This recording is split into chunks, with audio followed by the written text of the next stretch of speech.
Bueno, chicos, pues vamos a checar las lavadoras. Vamos a ver cuál nos gusta, ¿va?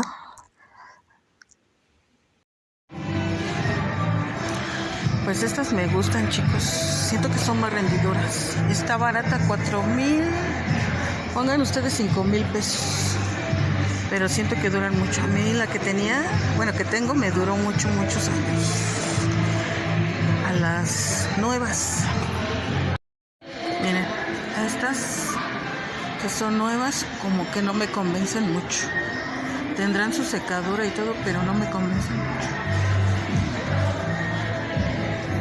Prefiero las otras.